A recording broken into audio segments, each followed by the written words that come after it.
Amy Rose would not only become one of the most iconic characters in Sonic, but one of the most iconic female leads in gaming period. When she was conceptualized, Sonic Team wanted a female character who would be the Minnie Mouse to Sonic's Mickey. However, at the time they thought that it would go against Sonic's personality as a character since he's too much of a free young spirit to be tied down to a traditional relationship. Which is weird to think about since they gave this man a human girlfriend at the time of Sonic 1 and then just faded from existence.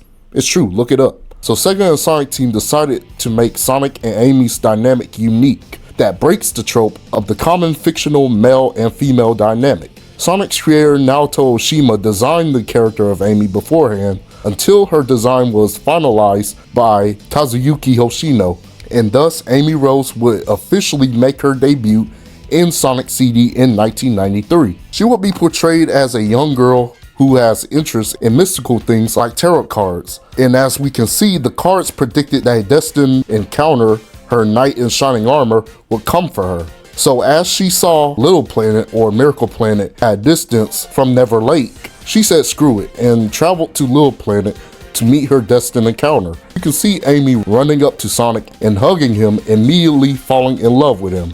I like how automatically from the get-go, it's already established what Amy is all about. She's energetic, she's cheerful, and she loves Sonic. However, that short moment started to change when she was kidnapped by Metal Sonic in the Collision Chaos stage, making her role in CD a damsel in distress Princess Peach type character. When Sonic saved her in Stardust Speedway after his race with Metal, she, yet again, jumps and hugs him afterwards. Aww. After Eggman's defeat, Sonic carried Amy back safely, and on that day, she became Sonic's #1 fan.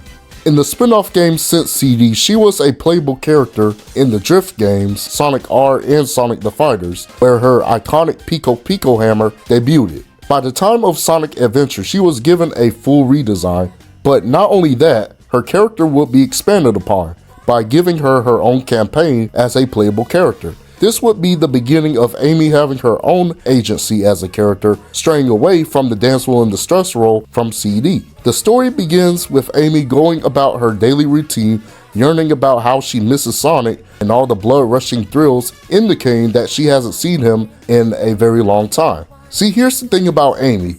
It's been established that, like Sonic, she also likes going on adventures too, which is why she loves to chase Sonic around, because she gets to escape her boring day-to-day routines. However, after that moment, all that started to change when she encounters a blue bird falling out of the egg carrier, and when she was chased by Zero, one of Eggman's robots, automatically she wants to help and protect the bird. This is where Amy's love and compassion is showcased throughout her campaign. The fact that she wants to help out the bird without questioning where it came from is such a great judge of her character. When she sees Sonic in Station Square, she immediately gets excited to see him and wants Sonic to be the bird's bodyguard. But when Sonic declines, she just said, screw it, I'll just tag along anyway. Like, that wasn't your original intention. You ain't slick, Amy. With Amy being Amy, she saw a sign in Twinkle Park that says that cute couples getting free, then goes inside having Sonic stuttering and saying that he has no choice and just rolls with her shenanigans. I like how in this short period, Amy keeps Sonic on his toes, making him a bit nervous by the tone of his voice, which I will explain later on, by the way. But somehow she got separated from Sonic, and that's when Zero takes her in the bird to Eggman's prison cell. That's when she encounters Gamma, one of Eggman's E-series of robots. This is another scene that showcases Amy's love and sympathy for others, even if it's just a robot that was created to follow orders.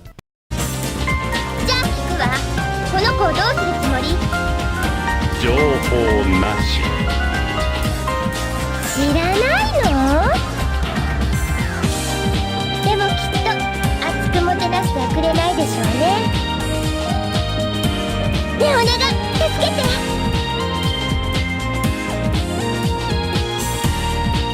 少しでもこの子をかわいそうと思う気持ちがあるなら理解不能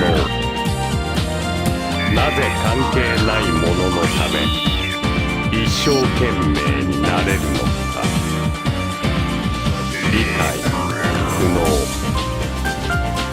そっかエッグマンはそういうこと教えてくれないんだ。ど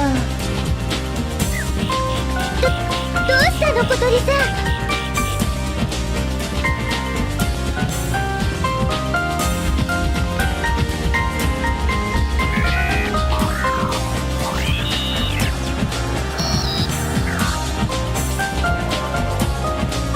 逃げろ。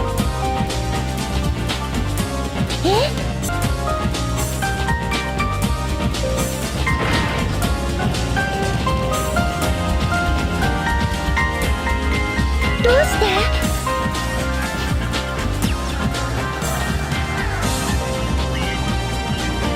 ここは危険。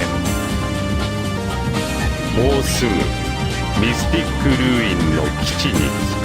あなた他のエグマンのメカとは違うみたい。もしあなたが本当は悪い人でないのなら、今度会う時は友達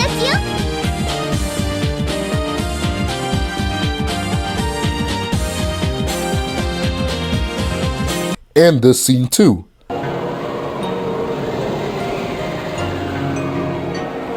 やめて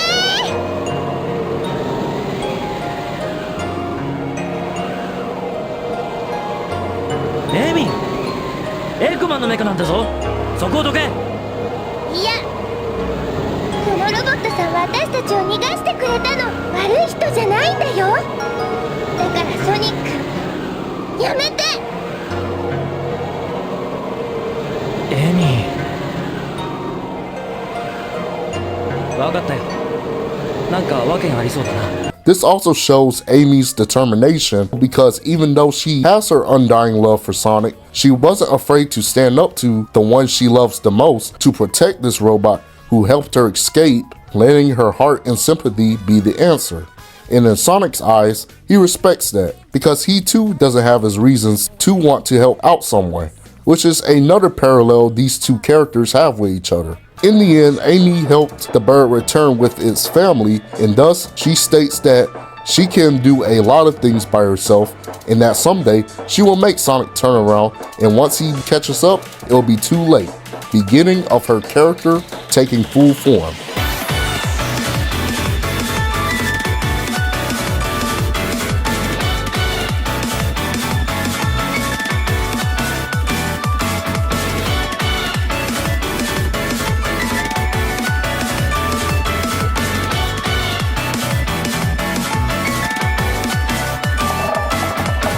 And this will continue in the games like Sonic Adventure 2, where even though she wasn't playable and was just a tag-along because Sonic was on another adventure, in the end is where I say that she was the true MVP of that game. お願いがあるの、シャドウ。みんなを助けてあげて。これは全て僕が望んでやったことだ。お前たちを助ける理由などない。助ける意味も。意味ならあるよ。確かにあそこでは毎日争い事が絶えないし、あのおじいさんが言った通りわがままで自分勝手でバカな人間ばかりかもしれない。でもみんなあそこで生きてんだよ。一生懸命生きて頑張ってる。いつかみんなでもっと幸せになろうって頑張ってる。それだけでもあの星の未来を信じる意味があるわよ。だからお願い。あの星に住むすべての人たちにチャンスを与えてあげて。その可能性を奪わないで。シャドウ、私の代わりにいつかマリア、あの星に住むすべての人たちに幸せになるチャンスを与えてあげて、みんなの願いを叶えてあげて。シャドウならそれができる。きっとあなたはそのために生まれたの。アディオス、シャドウ・ザ・ヘッジホーク。そうだ。マリアは彼女が本当に望んでいたもシャドウ？行こう。彼女と君の願いを叶えるために。Once again, Amy's strength doesn't come from wanting to throw hands, but from her heart and understanding of others through giving Shadow a heartfelt speech, changing his view on humanity, and remembering Maria's wishes, or in Sonic Heroes, where at the beginning she was once again yearning about wondering where Sonic was, But when she learns about Chocola and Froggy going missing without a second thought, she cheers Cream and Big up and told them to not worry about this or that, and throughout the game, she leads her very own trio, further expanding on her character growth over time. She helps Big and Cream on their own objectives while also focusing on her own objective on finding Sonic. Can I just state the elephant in the room here?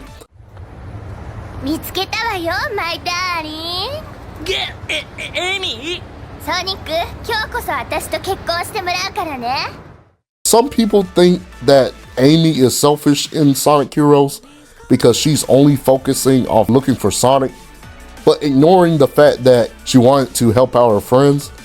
And two, the whole marriage scene, which was meant to be playful banter between her and Sonic because A, she likes him, and B, it was a callback to a joke from a previous game. I mean, Sonic literally told Amy to stop messing around.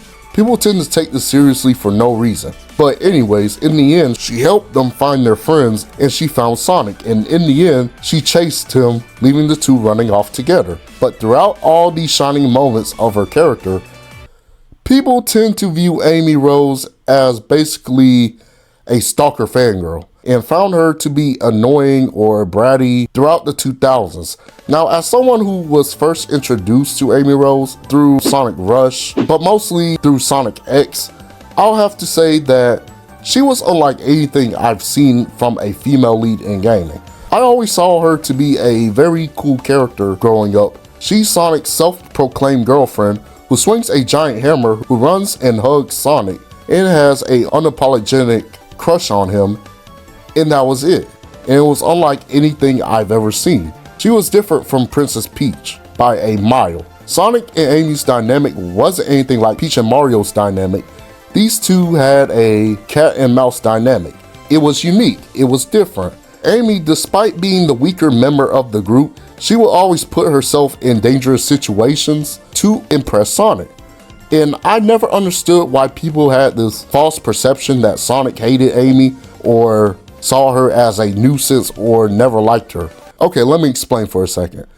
Sonic, being the character that he is someone who isn't entirely open about his feelings or emotions like Amy is open about her feelings and emotions towards Sonic, kind of making the dynamic seem a bit one-sided. But that doesn't mean he hates her or doesn't like Amy. It was confirmed by Sonic Team themselves that Sonic likes Amy. He's just shy about it and is aloof about his feelings. And if you want further proof, then why does Sonic tend to sweat and smile nervously in almost every scene these two are together? Explain that. There's this iconic episode in Sonic X that Sonic returned to his world after Amy made the decision to keep waiting for him no matter how old she would become, and then holding a white rose, he states that he will never leave her. Ever. Does that sound like someone who hates Amy? I don't think so. And before y'all say, oh, but X isn't canon to the games, I know that. I know that. X is a different continuity.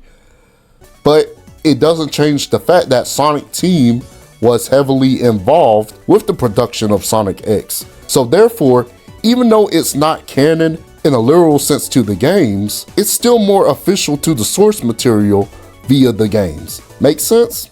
I also want to point out that the fact that people tend to hate that she's bratty, too impulsive, or has a temper, which are traits that Amy does have. She can be a bit short-tempered and her impulsiveness can be overbearing. I think that's kind of the point. Like, okay, I get it. She can be a bit annoying at times, yes. I'm not denying that at all, but I think that's part of the charm because Amy is a well-rounded character that her interactions with other characters can be interesting and fun. It's like you never know what to expect. She's not just the nice, sweet girl, because that's not all who she is. She's not just bratty or impulsive or hot-headed, because that's not all who she is. And she's not just a Sonic simp either, because that's not all who she is. Because even though she loves Sonic dearly, she won't be afraid to call him out on his crap at times. Like I said, she's a well-rounded character with many traits that makes Amy, Amy. But it seems like most fans back then didn't seem to get that and just took one trait of her character and over-exaggerated to the point where fans saw her as the stalker, abusive, one-note Sonic simp that damaged the reputation of the character of Amy Rose. Another prime example of this is this scene from Sonic 06, where people take that quote-unquote, if I have to choose between the world and Sonic, I would choose Sonic line, as to further push this bad faith into Amy that if Sonic would destroy the world, she would still side with him anyways, which is not what she is implying at all. Now, I'm not going to lie, as a kid, this line was weird to me. But I think it all borders down to the fact that she knows Sonic's character and that he wouldn't lead the world to destruction, as Silver stated, to show faith. Let me ask you this. If some random dude that you haven't gotten to know yet tries to kill your loved one out of believing that he is the destroyer of all worlds, would you let that happen? I would hope not, which is why Amy is such a goated character. And are we really going to ignore how she just wants to help Silver in the beginning because they were both looking for someone in parallel to heroes? Like I said, no matter what, Amy's love and compassion for others is her biggest strength. She's a freaking role model. In Unleashed, it's the same principle of letting her optimism shine the most when all hope seemed lost by saying that there's no way that Sonic will let the world end. Parallels. Amy Rose is a sweet and endearing character in the Sonic series. However, she has flaws and can make her a flawed character at times. That apparently caused fans to totally despise her and would make memes and over-exaggerated jokes that caused Sega to make quote-unquote changes to her character.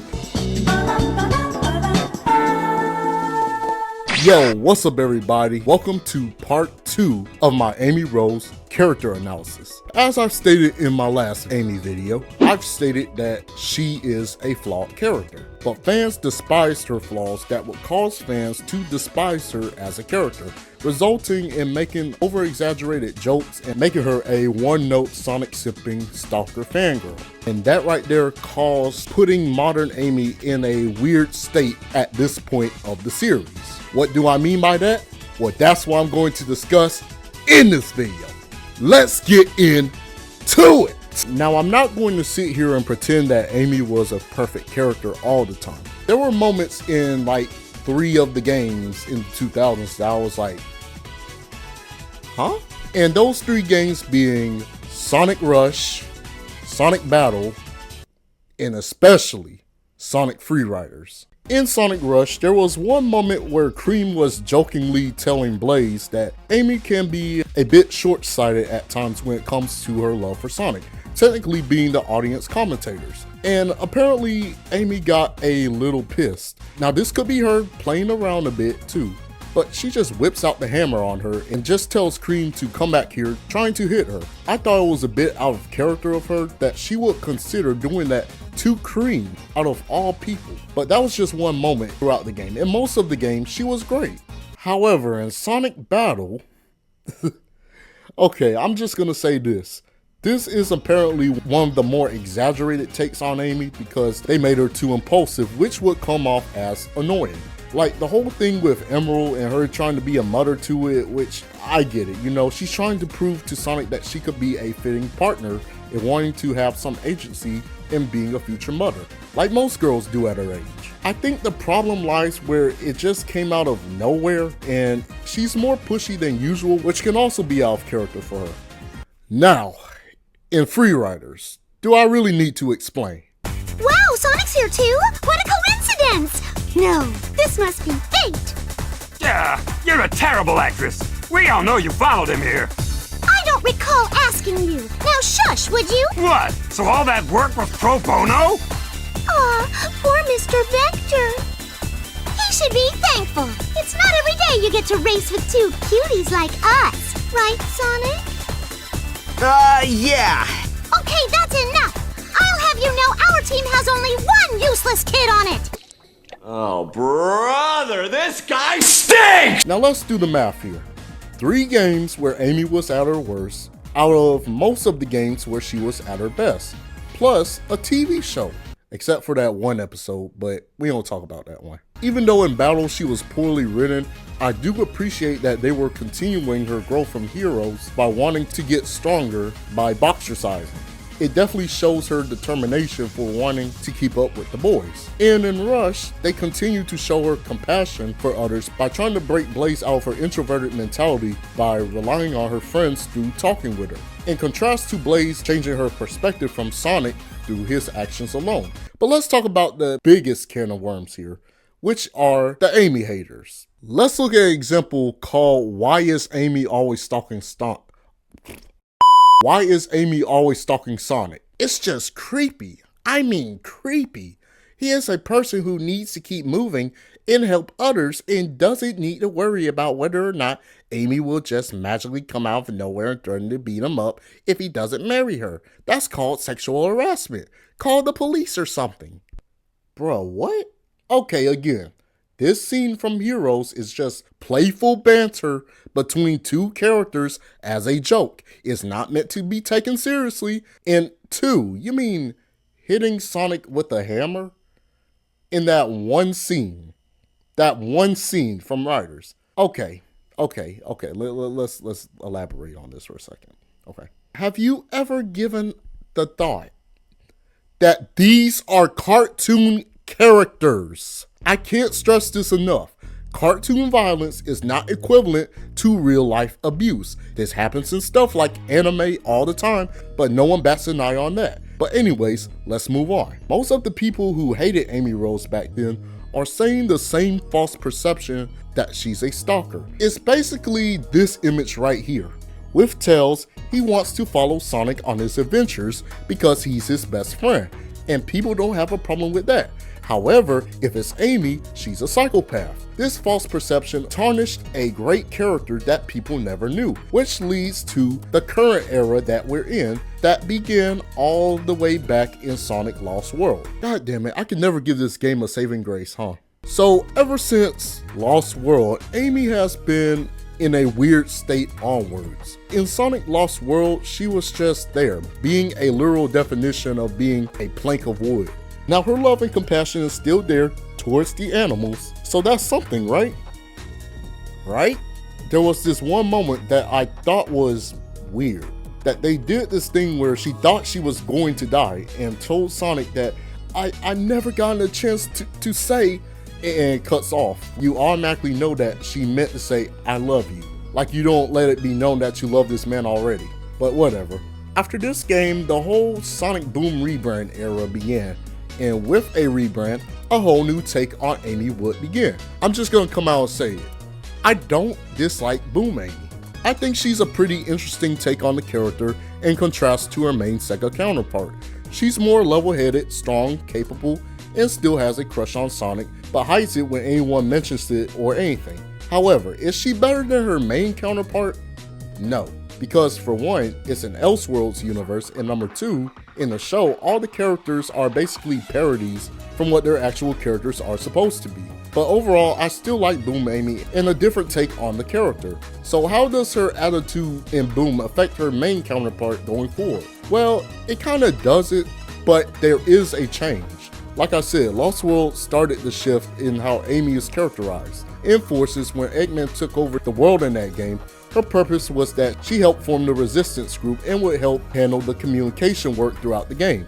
Although in my opinion, I think she was fine in that game, showing a bit of her optimistic side by saying that she still dreamt that Sonic is with them after his capture, and is showing off more of her leadership skills as well.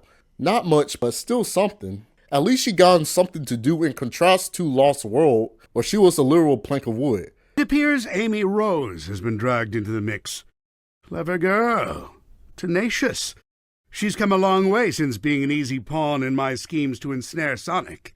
It seems like she had some trouble finding herself. But when you hang around with someone with as big an ego as Sonic, self-identification has to be a challenge. How about this instead?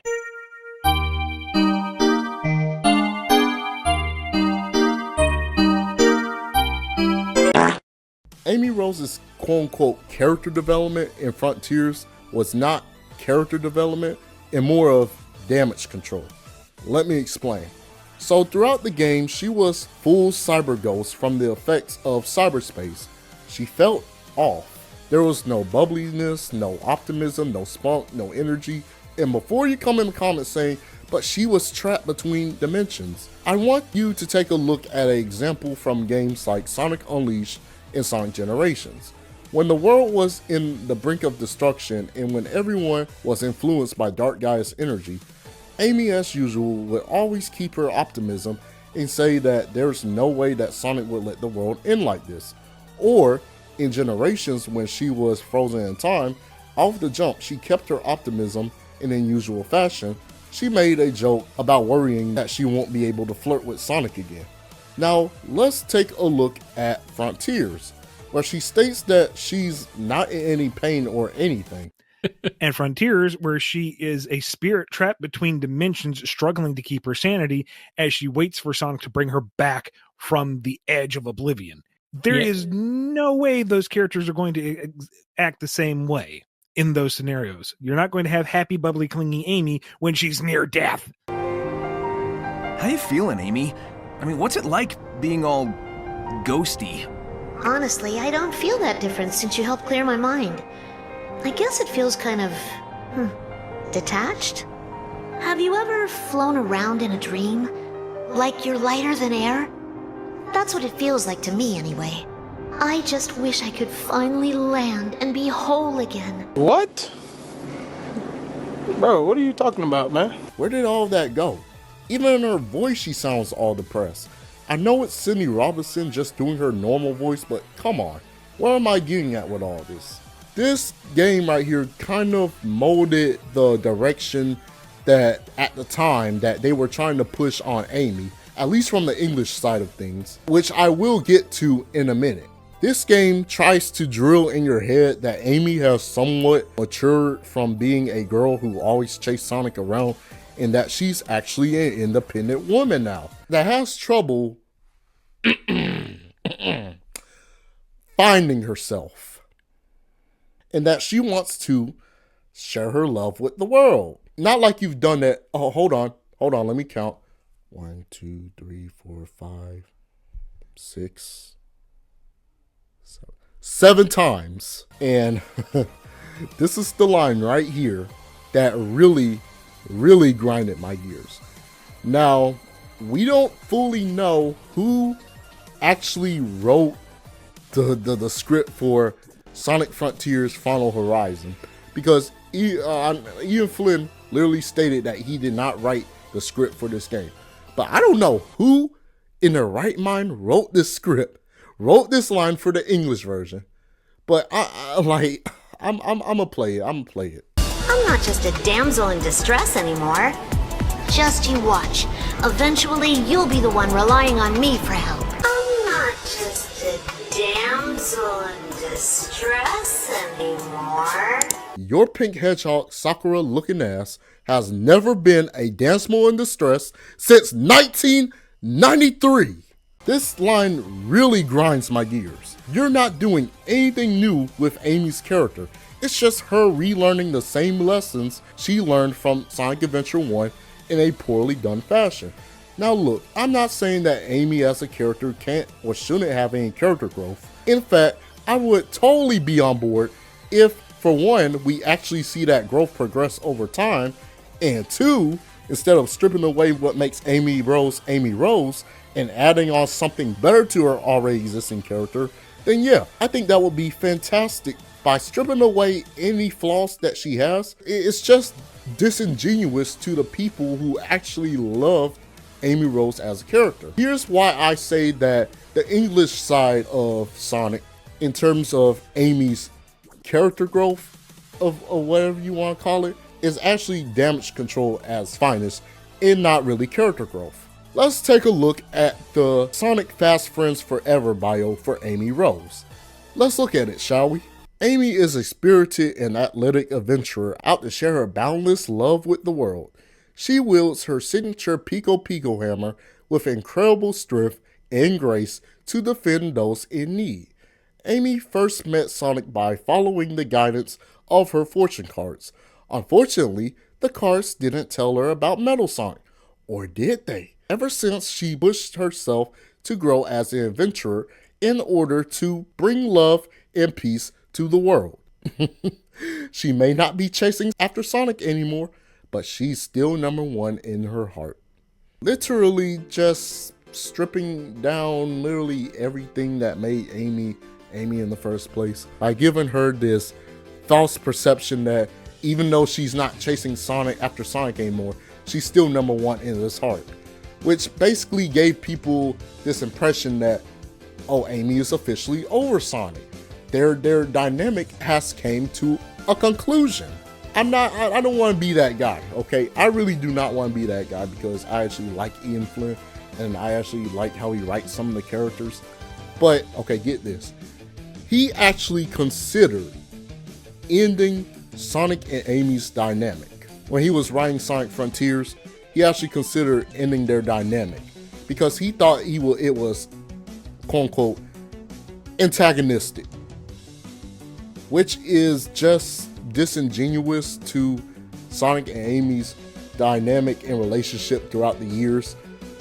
Then just take a listen to this part of the Bumblecast and you'll see what I mean. The whole goal with Amy's story in Frontiers was to bring it to some kind of end, because this whole will they won't they cat and mouse that we're never going to actually get an answer on felt antagonistic, not necessarily intentionally, but this constantly dangling carrot without any real commitment one way or the other. It's like, let's just have them move on in some way, do the characters a service so that there's more to them than just the, will they have kisses one day?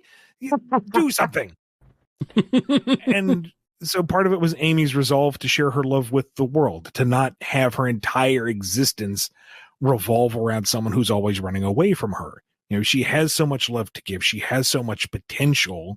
Instead of focusing it on one person, give it to the world and see what a force she can be. I'm just glad that Sonic Team disapproved of this heavily, because that would just be extremely dumb and stupid. Like, come on, Ian, what were you thinking back then, man? But at least he kind of gets the whole point of Sonic and Amy's dynamic. Kind of, but not really. But anyway, let's move on. With the Generations rewrite, redub, whatever you call it, there are some effects to how she is currently written in the games, by basically retconning this bio right here. Now look at the new one. Look at this cutscene and look at the new one.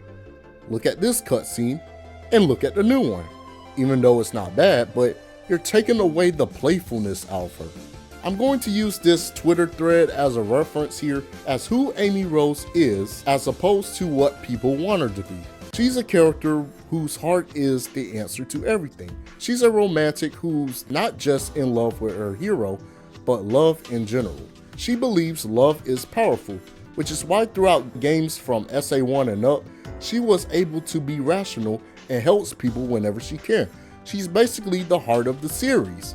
Her dynamic with Sonic was always playful and teasing, which is also showcased a lot in the series. A social butterfly, which explains why everyone in Station Square knows who she is. She's an energetic go-getter who wears her heart on her sleeve, that has no filter with her emotions, and again, that's showcased a lot in the series, which is why she is deeply in love with Sonic, and the way she expresses it can seem a bit zany or immature. However, she believes that her and Sonic are two halves of the same whole. And that's true. Sonic and Amy are really two halves of the same whole. Like Sonic, she can't resist helping someone in need. She loves sightseeing, also short-tempered, and believes that we should live life the way that we think it ought to be lived. And they are both adventurers. She can have a one-track mind about her ambitions and can be impulsive. Now, here is how Amy is written currently, and what the people who never liked her character wants her to be. Her love for Sonic is minimized or muted for the people who always thought that her love for Sonic was a bad thing, and more of being a fangirl stalker, having an obsession, or just being straight up one-noted. Now that her love is being tucked away for the sake of character growth, it is now an improvement despite of her being completely boring and lacking any substance or depth than her just being the mature, nice girl of the group and nothing more. Removing her thorns in order to make her more quote-unquote digestible, yes, she's still kind and bubbly, but lacking that special sauce on what made it so fun before. Now, removing her thorns is disingenuous to her character because, like I said before, Amy Rose is meant to be a flawed character at times. Stripping them away would make the character mature, yes, but at what cost? That's like stripping away SpongeBob's childlike wonder because people thought he was too annoying. Like I said, it's mature, yes, but at what cost? Amy's impulsiveness and over-the-top, zany, immature, one-track minded attitude are many flaws that she has. That is essential to her character. Amy goes without seeing Sonic for months on end. Hell, it was established in Sonic Adventure 1 that she misses Sonic, hence the long time no see lines in almost every game after that, indicating that she has her very own life outside of Sonic before, which explains her over-the-top affection towards him because she just simply misses him. Now, is that stalkerish behavior? I don't think so. Her impulsiveness towards Sonic can come off as overwhelming to him, and that could keep him on his toes and can make him feel nervous or shy. Sonic does not hate Amy. Stop saying that. Sonic is a direct person, so if he ever had an issue with what she is doing, then I'm sure he wouldn't be afraid to tell her. Let's use a certain show that everyone knows, I hope, as an example. Puka. Remember that show on Jetix? I'm sure everyone remembers that show. Puka and Garu's dynamic is similar to Sonic and Amy's dynamic. Like, very much one-to-one. Sonic just goes along with her shenanigans because deep down, he does like Amy. The point is, people who wanted Amy to be fixed never really knew her or understood her to begin with. People looked at her flaws as being too antagonistic to the point that Sega took that criticism to heart and giving her damage control disguised as character growth. Like I said, there is a way to give her character growth without stripping away on what made Amy, Amy. You want to know a perfect example of this? The murder of Sonic the Hedgehog. This is where I think Amy was at her best in a long time in the games. She was bubbly, energetic, having her non-filtered love for Sonic, a bit short-tempered, while still not being overbearing like Battle or non-existent like Frontiers. She was great. And another example of this is IDW, specifically when Evan Stanley writes her. I think the mainline games could learn a thing or two going forward with how they write Amy in the future. But for now, Amy is a shell of what she once was, and it's unfortunate. By stripping away her thorns, she can't be anything more than just the nice girl. No uniqueness or anything. I will always appreciate Amy's flaws because, as stated in Sonic X, even a beautiful flower has its thorns. But wait, there is light at the end of the tunnel though, because it seems like the Japanese side of Sonic is seemingly trying to course correct everything that has been happening with the English script of Sonic Frontiers in that Fast Friends Forever bio. Let me explain. Not only have we gotten an official Sonic the Hedgehog timeline, but we also gotten new character bios for the characters. And the most noticeable one is Amy Rose, a kind and energetic hedgehog girl who will chase after Sonic anywhere once she sets her mind to it, day in and day out. She's a bright and cheerful person who never gives up, no matter what the circumstances is. She's also strong-willed and highly proactive. When the time comes, she'll pull out her beloved Pico Pico hammer, not tarot cards, her hammer, from nowhere and display power that puts any man to shame. She is also a single-minded and hard-working person who never stops working on improving herself in order to win Sonic's heart. That right there is firm proof that they are taking nods and just, building up from the Japanese version of Sonic Frontiers' script. Because in Sonic Frontiers' Japanese script, it is 10 times different than the original English script. Because for one, Amy is actually given character growth that actually makes sense to her character. まださっきのココのことを考えてるのか? ええ、あの子はまるで今の私。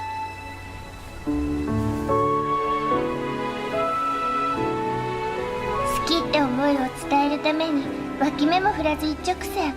それは確かに素敵だけど、それだけじゃダメなのよ。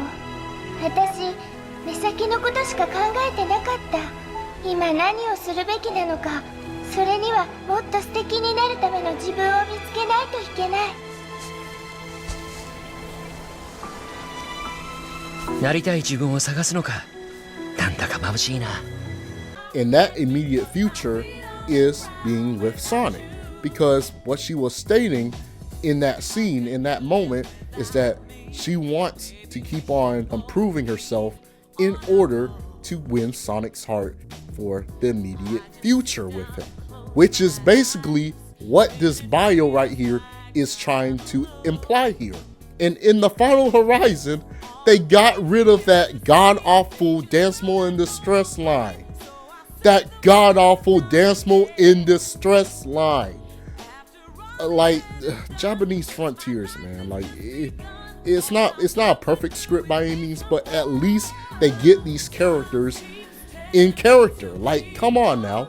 And this kind of gives me hope, because this is the true evolution of modern Amy in the Japanese side. I feel like the English side is starting to realize that as well, because according to the New Year's Special Tales 2 episode, they basically course corrected that sharing my love with the world line and having Tails be the audience basically being like, you did that before, like telling Amy straight up, you already do that, Amy. And then Amy just saying that she wants to do more, indicating that they course corrected that. So that gives me some hope going forward that this is the route they're going to take with Amy. Now, is it perfect? By any means, no, it's still not perfect, but at least it's actually making sense in terms of Amy's character without stripping away what makes Amy Rose Amy Rose. They even kept the chasing Sonic part in there. Like, do you know how much hope that gave me? Even though they took away some of the stuff like her passion and saying that she's Sonic's self-proclaimed girlfriend, even though that's unfortunate still, but this bio, it gives me some hope that this character growth may actually kind of pay off. In terms of the Japanese side of things, I'm just glad that the Japanese side is actually giving Amy the character growth that actually makes sense to her character. Amy Rose, Rosie the Rascal. You know her, you love her. She was, and still is, a very controversial character. I've made 2 videos talking about how she was an amazing character that was a whole different breed in the Sonic series, and how she was misunderstood, and how fans back then were making her out to be the literal devil of the franchise. I believe wholeheartedly that Amy in the 2000s wasn't a perfect character, but goddammit, she had heart and was the heart of the series. From her energetic and spunky personality to her fiery, hot-headed, and at most of the time, justified temper, to her loving and compassionate nature, she left a huge impression on the series and has a wide fan base because of that. However, people thought that she was extremely one-note because of her unapologetic love for the blue blur, and was making her out to be someone that she was not. Hence, making her an extremely controversial character. And because of that, Sega took it to heart and decided to keep toning her personality down in the games to keep it more in line with the current brand. And I've pretty much explained how I felt about this current state of Amy in my last video. Go watch it if you haven't. I'm here to say this. Fans who don't like her current characterization is valid. I'm going to say it again. Fans who don't like her current characterization is valid. And same goes for the other side, who does appreciate her current characterization as well. I'm not saying that you can't appreciate both eras of Amy, because that shows that you love and appreciate that character from all sides. However, for people like me who isn't too fond of her current characterization, I don't think that it should be seen as antagonistic or trying to say that her original portrayal was perfect with little to no flaws. But here's the bottom line here. Amy isn't perfect. I know that's a pretty basic statement to say. I mean, no character is perfect. But for Amy Rose, I think that's the whole point. Because what are her flaws? She's impulsive, she's got a temper, she's loud and ecstatic, and she's a bit bratty at times. I think all those flaws that she has is essential to her character because that can give someone a character who you can relate to. Amy embraces those flaws. There's a reason why fans are voicing their frustrations, because I don't think you notice, and I think I've made it clear, but Amy has been in the mud for God knows how long. And look, I'm not saying her original 2000s portrayal couldn't be criticized or can't be criticized, but the thing was, there wasn't any valid criticisms to begin with. From making fan art that flanderized her character into something that she's not, to internet posts calling her a female dog, and to faking a literal screenshot of a Sonic Team interview. Oh, you didn't know? Huh. I don't know who decided one day to make a fake screenshot of the Sonic Central website in order to win some online argument, but this further proves my point on people hating on Amy for no reason. Shout out to this user who confirmed this to be fake, and this user as well. As you can see here, this was supposed to be a quote-unquote Japanese interview of the developers who was working on Sonic Battle. And it states this. I suppose that would be the burning question, no? Well, since I'm not quite involved in Shadow's production, I can't really say. What do I know for certain is that it will be a new experience for many players. And this person says, makes sense. It seems that Sonic and his friends will still be an integral part of the game anyway. From Knuckles to Vector to Amy Rose? Oh boy. And this person back says, yes, well, when it came to Sonic's extended cast, every game was like a balancing act. When the handheld Sonic Battle released, we had received letters from players with complaints about Amy in particular and how overbearing she came across. After Sonic Team and I looked back over the game script to affirm these complaints, we came to realize and regret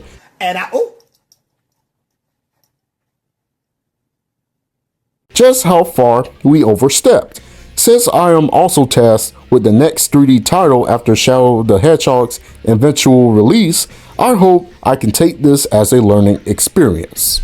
And as you can see here, and you can compare and contrast with these two screenshots of the Sonic Central website, and you can tell one of these things is not like the other. This has to be the most pettiest thing I've ever seen.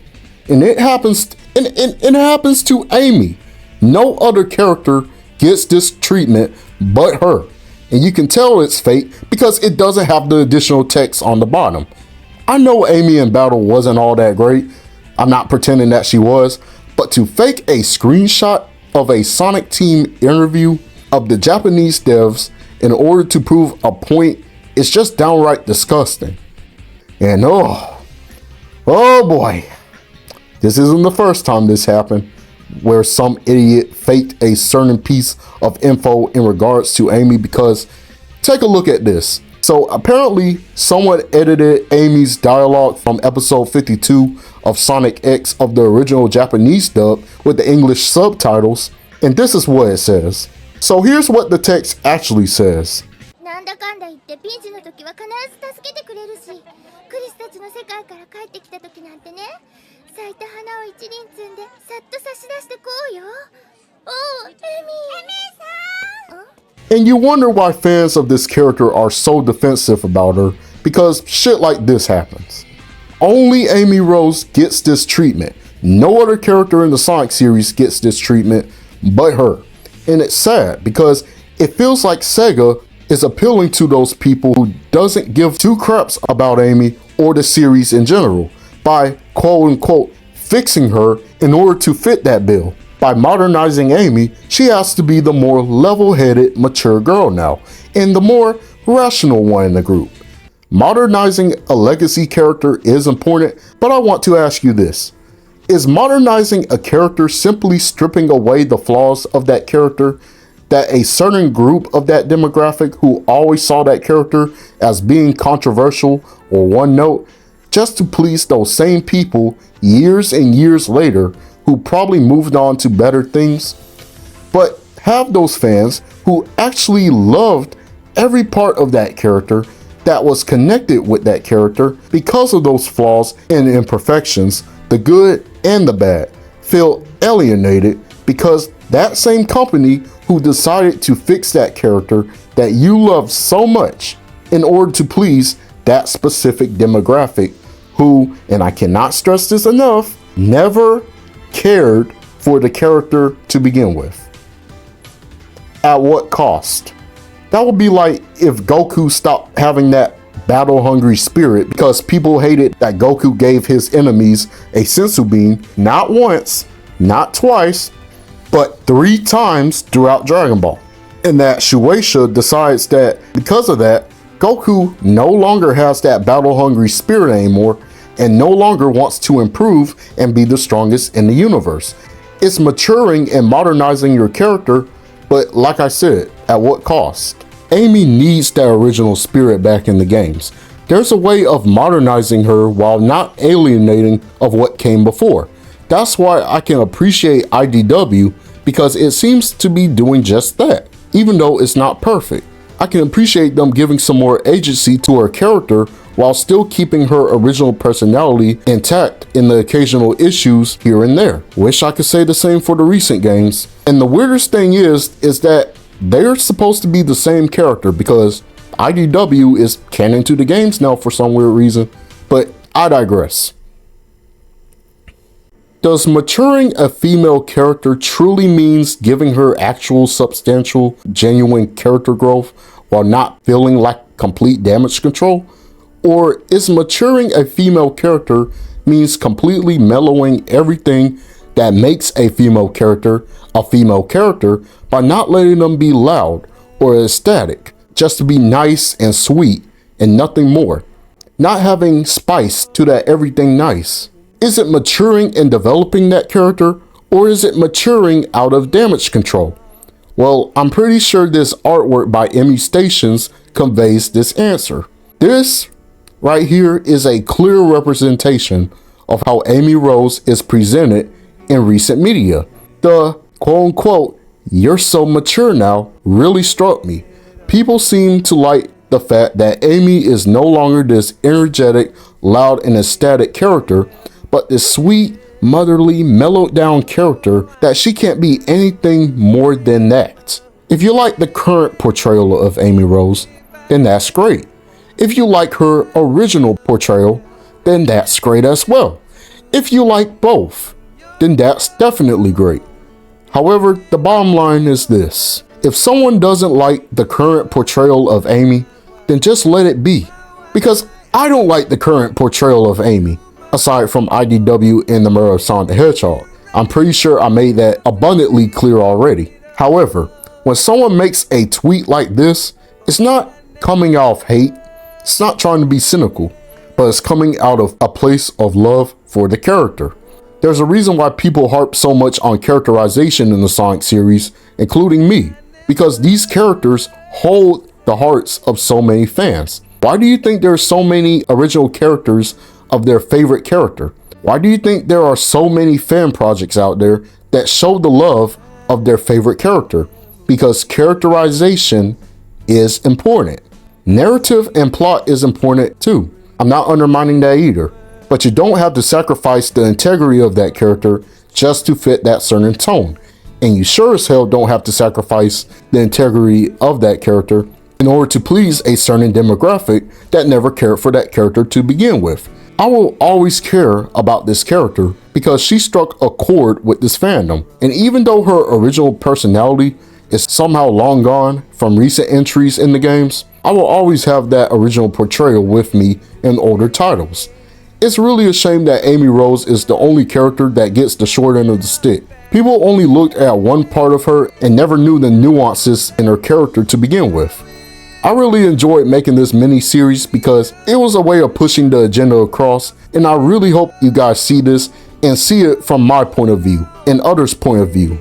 And if you don't, then that's just fine, because we all have our opinions at the end of the day. But at the end of the day, we're all here for one reason. We're all Sonic fans.